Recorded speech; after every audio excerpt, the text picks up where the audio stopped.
Hi hello అందరికీ నమస్కారం. ఈ వీడియోలో వైట్ సాస్ బ్రోకలీ ఎలా చేయాలో చూద్దాం. ఇప్పుడు బ్రోకలీని మనం క్యాలీఫ్లవర్ ఎలాగైతే కట్ చేసుకుంటామో అలాగా అన్నీ కట్ చేసుకొని ఇప్పుడు స్టవ్ మీద ఒక బౌల్ పెట్టి అందులో వాటర్ తీసుకొని ఈ బ్రోకలీని అందులో బాయిల్ చేసుకోవాలి. ఎక్కువసేపు అవసరం లేదండి, జస్ట్ ఒక్క పొంగు వచ్చేదాకా బాయిల్ చేసుకుంటే సరిపోతుంది. అలాగే ఎవరైనా ఛానల్ని ఫస్ట్ టైం చూస్తున్నట్టయితే ప్లీజ్ ఛానల్ని సబ్స్క్రైబ్ చేసుకోండి. ఇలా బాయిల్ చేసుకున్న బ్రోకలీని తీసుకొని పక్కన పెట్టుకోవాలి. అలాగే స్వీట్ కార్న్ని కూడా బాయిల్ చేసుకొని పక్కన పెట్టుకోవాలి. ఈ వీడియోని చివరిదాకా చూసి వీడియో నచ్చితే తప్పకుండా ఒక లైక్ చేయండి. ఈ రెసిపీని పిల్లలకి చేసి పెట్టండి, చాలా ఇష్టంగా తింటారు.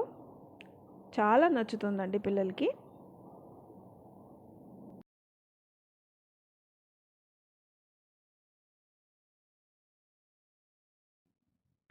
ఈ విధంగా బ్రోకలీని స్వీట్ కార్న్ని బాయిల్ చేసుకొని పక్కన పెట్టుకోవాలి. తర్వాత స్టవ్ మీద ఒక ప్యాన్ పెట్టి అందులో బటర్ వేసేయాలి.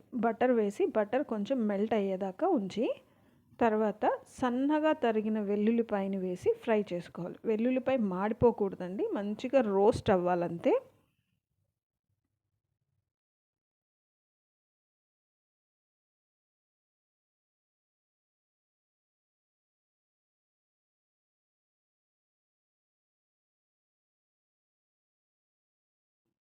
వెల్లుల్లిపాయ మంచిగా వేగిన తర్వాత అందులో 2 స్పూన్స్ మైదా, ఒకవేళ ఇంకా హెల్తీగా కావాలి అనుకుంటే మైదా ప్లేస్లో ఓట్స్ పౌడర్ని కూడా యూస్ చేసుకోవచ్చండి. మైదాని బాగా రోస్ట్ చేసుకోవాలి.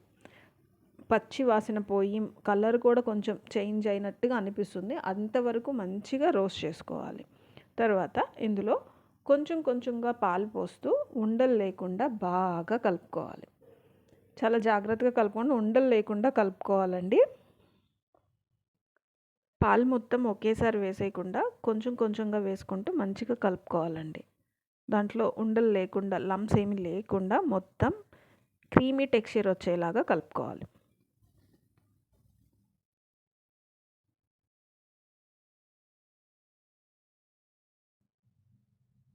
ఇదిగోండి, ఇలా క్రీమీ టెక్స్చర్ వచ్చేదాకా మంచిగా కలుపుకోవాలి. ఇలా బాగా కలుపుకున్న ఈ వైట్ సాస్లోకి ఇప్పుడు సీజనింగ్స్. దీనిలోకి ఒక చెంచా మిరియాల పొడి, కొద్దిగా salt, half spoon sugar, chilli flakes, మీ దగ్గర ఉంటే ఇటాలియన్ సీజనింగ్స్ కానీ పిజ్జా సీజనింగ్స్ ఏం కావాలన్నా అవి వేసుకోవచ్చు. ఇవన్నీ వేసి బాగా మిక్స్ చేయాలి. ఇలా బాగా మిక్స్ చేసి ఒక బాయిల్ వచ్చిన తర్వాత అందులోకి ముందుగా ఉడికించి పెట్టుకున్న బ్రోకలీ, కార్న్ వేసి 2 minutes ఉడికిస్తే సరిపోతుంది. కొంచెం కొత్తిమీర కూడా వేసుకోవాలండి.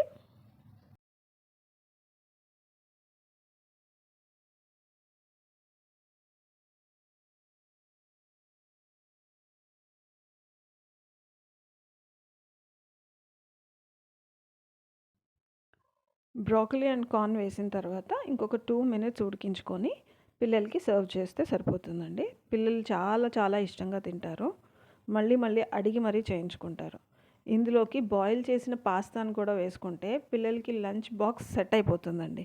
లంచ్ బాక్స్లోకి పెట్టిన పిల్లలు కూడా చాలా ఇష్టంగా తింటారు.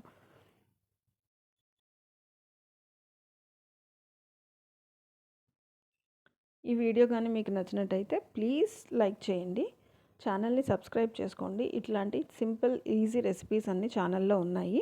ఛానల్ని సబ్స్క్రైబ్ చేసుకుంటే నాకు యూజ్ అవుతుంది. Thanks for watching. ఈ రెసిపీ మీరు ట్రై చేస్తే తప్పకుండా మీ కామెంట్ని నాకు తెలియజేయండి. మీకు ఎట్లా వచ్చింది రెసిపీ అనేది నాకు చెప్పండి.